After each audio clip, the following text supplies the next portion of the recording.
Olá pessoal, sejam todos muito bem-vindos. Nessa aula nós iremos resolver as atividades de Química da semana 3 do terceiro ano do ensino médio regular sobre reações de substituição em alcanos. Mas antes da gente ir para a resolução das atividades, eu peço a vocês que se inscrevam no canal da Escola Online, ative as notificações para ficar por dentro sempre quando tiver aula no canal e se gostar da aula, deixe seu like. Peço também que nos sigam lá no Instagram. O Instagram da Escola Online está repleto de novidades, tem quiz toda semana, tem muita novidade sobre educação, informações sobre nossas provas, Enem, PISME, outros vestibulares seriados, muita coisa que eu tenho certeza que vocês vão ter interesse e que vão gostar. Meu nome é Simone e eu sou professora de Química do canal Escola Online. Nossa aula inicia depois da vinheta.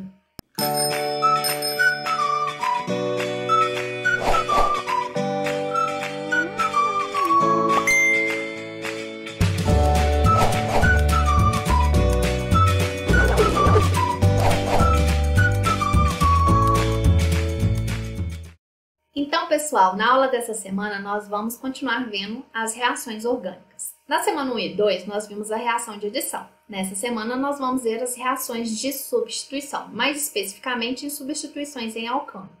O que vai ser reações de substituição? Vai ser quando no alcano, essa reação ela vai substituir pelo menos um ou um grupo de átomos de hidrogênio que vai estar ligado ao carbono por um átomo ou um grupo de átomos. Então, por exemplo, genericamente, nós vamos representar aqui um alcano por esse R, sendo a cadeia carbônica, e aqui um hidrogênio. E uma substância AB. Então, aqui, ó, a gente tem que A vai ligar com o hidrogênio, formando HA, e B vai substituir o átomo de hidrogênio da molécula aqui do alcano. Então, a gente tem que esse R é representado o alcano. Então, aqui nós vamos ter um alcano com esse grupo B substituído e a formação do hidrogênio com o grupo A. Então, aqui é uma representação da substituição. Nós temos como substituição em alcanos três principais. Halogenação, onde nós vamos substituir um hidrogênio por um halogênio. Nitração, onde substituímos o hidrogênio por um grupo nitro. E sulfonação, que substituímos o hidrogênio pelo grupo SO3H, certo? Então, vamos ver esses três tipos aqui de reações de substituição. E uma coisa muito importante, independente de qual tipo de substituição ocorra, sempre haverá preferência de substituição de hidrogênio do carbono terciário. Se não houver carbono terciário, a preferência de substituição vai ser do carbono secundário. E se houver apenas hidrogênios primários, serão esses que serão substituídos. Mas os alcanos que possuem cadeia maior sempre vai ter preferência nessa ordem aqui, a substituição. Principalmente se for uma monossubstituição, uma única substituição. Sempre vai ter prioridade carbono terciário, secundário e, por fim, por último, primário, tá bom? Então, substituição em carbonos terciários são mais rápidas e possuem aqui um maior rendimento, E são substituições que vão ter produtos em maior quantidade, certinho? Então, vamos lá, vamos ver a primeira substituição, a halogenação em alcano.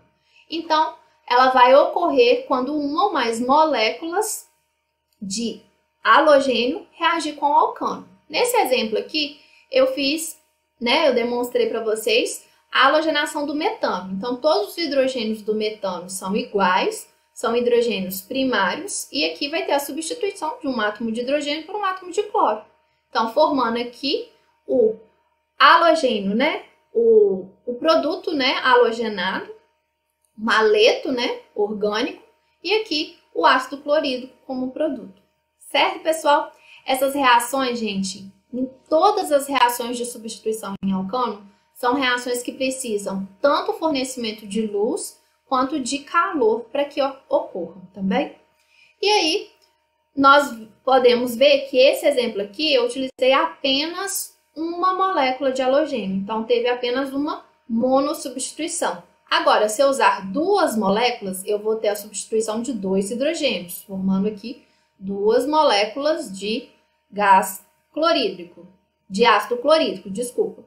E aqui, gente, quando nós tivermos 3, vai substituir 3. E quando nós tivermos 4 mols de halogênio para 1 mol de metano, vai substituir todos os 4 hidrogênios, formando aqui o tetacloreto de carbono.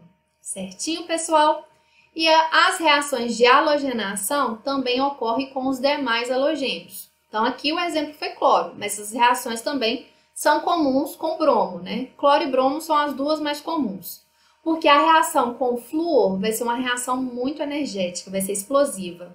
Então, o flúor ele é muito reativo, então é uma reação que, na verdade, não é muito recomendada. E com iodo, por iodo ser uma molécula muito grande, vai ser uma reação muito lenta. Então, o rendimento dessa reação é bem baixo também. Então, as mais comuns é cloração e bromação, certo? Vamos agora ver as outras duas substituições, que vai ser a nitração, né? Onde nós substituímos um átomo de hidrogênio por o grupo nitro. Então, também é uma reação que vai ocorrer na presença de luz e calor. Então, o hidrogênio é substituído pelo grupo nitro, formando como subproduto água, tá? E aí é uma substituição, se for uma monossubstituição, substitui um único hidrogênio. Se a gente tiver maior quantidade equivalente, vai substituir 2, 3 e assim por diante, tá bom? E a sulfonação é bem similar aqui, só que agora vai ser substituído por um grupo sulfônico, o SO3H, né? E também vai formar como subproduto a água. Certo, pessoal? Bem tranquilo, né? Então, vamos às atividades. Nessa atividade, na primeira atividade, lá na semana 3, tem um textinho falando um pouquinho sobre algumas coisas muito importantes, né? Então, tá pedindo para a gente retornar o texto e responder as seguintes questões. Só pode obter produtos que necessitamos ou desejamos, destruindo e poluindo o meio ambiente. Sério, gente? Isso aqui? Sério? A resposta é não, né? Não. Nós precisamos ter uma política bem diferente do nosso consumo. E aí eu lembrei um pouquinho da atividade que nós fizemos lá, eu não lembro se foi a atividade 5 ou desafio, mas lá da semana 4 do PET 4, né? Onde a gente trabalhou um pouquinho, foi atividade 5, né? Que a gente viu que alguns elementos químicos estão em extinção. Então, gente, a resposta da alternativa A dessa atividade 1, ela é similar à resposta que a gente deu lá na atividade 1. Então, é a mesma resposta. É possível, gente, a gente obter produtos que desejamos e necessitamos somente se poluir o meio ambiente? Não. A gente vai utilizar os produtos e os recursos utilizando uma economia que nós falamos de economia circular. É uma economia que a gente vai ter por base, a gente sim vai precisar, né, adquirir a matéria-prima, mas a gente vai adquirir de forma consciente e sempre que possível recusar, porque a gente tem sempre que estar nesse ciclo aqui, nesse ciclo de reciclar, de refletir, de reduzir, de reutilizar, né, de um consumo, uma utilização, uma reutilização e reparo consciente, né, e aí se a gente reciclar e fizer todos esses processos aqui, a gente agride menos o meio ambiente e o destrói menos, né? Então, por isso que é preciso a gente aproveitar ao máximo os recursos que nós temos antes de haver esse descarte final aqui. Porque hoje a economia que a gente usa, né, é aquela economia de pegar no meio ambiente, produzir, usar e descartar, sem ter nenhum reaproveitamento, nenhuma reutilização, nenhuma reciclagem. Então, a gente tem que evitar. Então, a gente consegue produtos que necessitamos e desejamos também de outras formas, por exemplo, utilizando, reutilizando, reciclando, né? Então, se a gente aumentar esses rejeitos aqui, é o que vai estar prejudicando aqui, destruindo, poluindo o nosso meio ambiente. Então, é necessário uma reeducação de todos, gente. Uma mudança de mentalidade que englobe tanto os produtores quanto os consumidores e principalmente os governos, né? Que rege todas as leis que nós estamos propícios a atender. É preciso investir em reciclagem, reutilização e reaproveitamento para que um ciclo virtuoso se forme, né? E esse ciclo aqui, ele seja realmente que todas as pessoas utilizem essa economia circular para a gente evitar de destruir e poluir o nosso meio ambiente e aí prolongar a nossa vida, né? A nossa saúde, a nossa sustentabilidade, tá bom? E na letra B, pergunta o que seria um consumo consciente, gente? Cite práticas desse consumo. Então, gente, consumir com consciência vai significar você decidir com cuidado e com muita atenção aquilo que você vai comprar ou não, se é o que você deseja e as consequências que esse consumo ele pode ou não trazer para o ambiente, para o meio ambiente. Então, aqui está uma proposta de resposta, né? É válido ressaltar que consumir de maneira consciente, ela não envolve apenas nas suas escolhas, né? Se comprar ou não. Também ela vai estar relacionada com as consequências que aquele produto ele tem ao ser produzido e a venda deste item, né? Sendo assim, esse conceito tem tudo a ver com sustentabilidade. E alguns exemplos, né, de consumo consciente. A gente evitar desperdício de água, por exemplo. Para que tomar banhos demorados, ir para debaixo do chuveiro e ficar pensando na vida? Não, gente, você vai entrar, ligar o chuveiro, né? Se molhar, desligar o chuveiro, se ensaboar e depois retirar, ligar novamente o chuveiro e retirar. É um consumo consciente. Redução do trânsito, principalmente em grandes cidades. É o que nós vemos aqueles rodízios, né? Por exemplo, eu e o meu amigo, nós estamos indo para o mesmo local. Aí cada um vai no seu carro? Não. Pede uma carona, os dois vão juntos, né? Se planeje melhor, evite, né, o trânsito, diminua, ande de transporte público, né? Menores índices de consumo. Então, se você diminuir o seu consumo de coisas, isso é um consumo consciente. Apoiar a economia local é outro consumo consciente. E fazer a reciclagem e o reuso de resíduos também é um consumo consciente. É o que a gente viu lá na letra A, né, gente? Aquela economia circular. Reutilizar, reciclar, reduzir. Então, são todos ligados aqui ao consumo consciente. Certinho, pessoal? Vamos agora à atividade 2.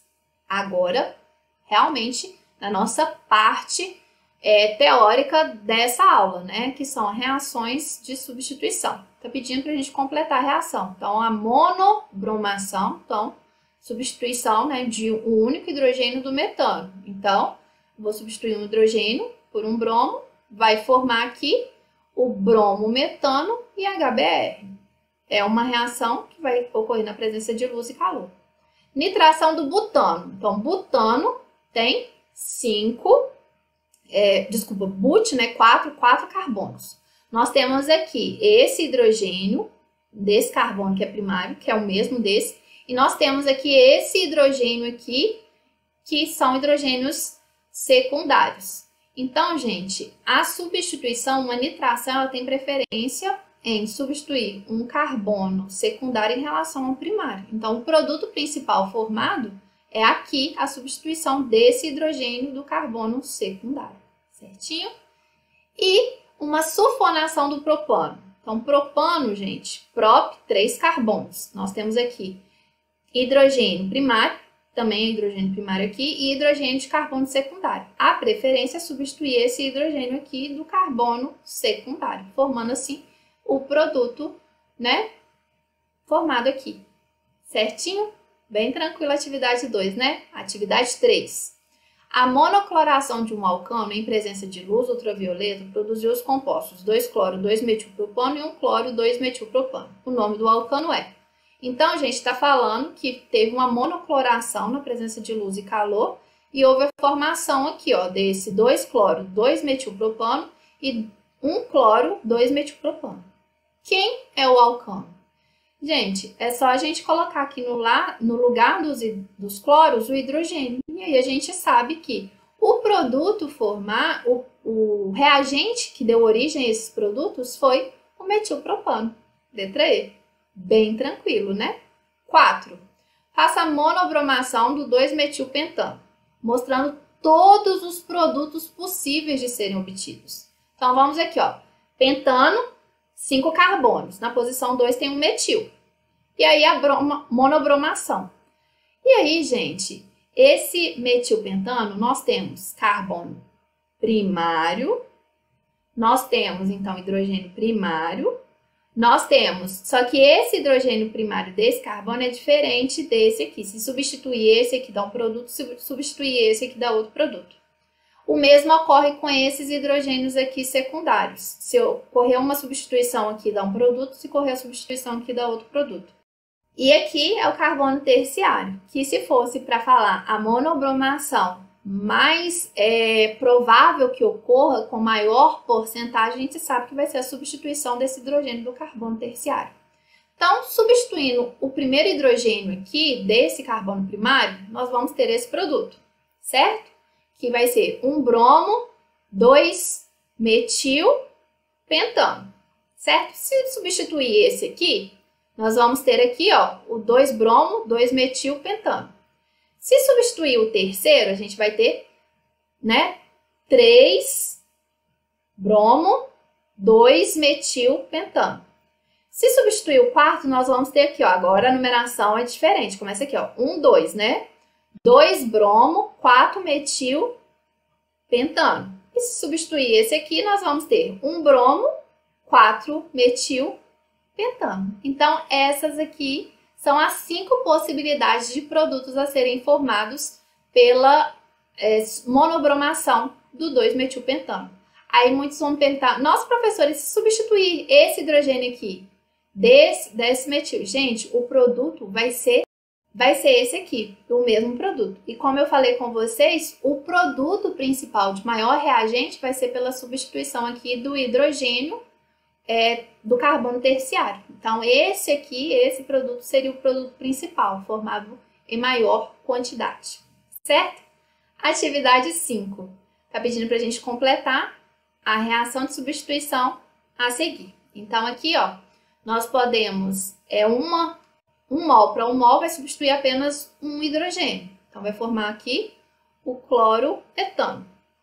Aqui, agora são 2 cloros que vão ser substituídos. Nós temos a opção de substituir ambos no mesmo carbono ou em cada um dos carbonos, o hidrogênio de cada um dos carbonos. Então, nós temos aqui a opção de formar, né, o 1,2 de cloroetano ou o 1,1 de cloretano, tá bom? Então, são 2 produtos que podem ser formados. E aqui, a mononitração do etano vai formar o nitroetano. Certinho, pessoal? Bem tranquilo, né? As atividades dessa semana. Se não entender alguma coisa, deixa um comentário. Se gostou da aula, deixa um like. Eu aguardo vocês na próxima semana. Tchau, pessoal!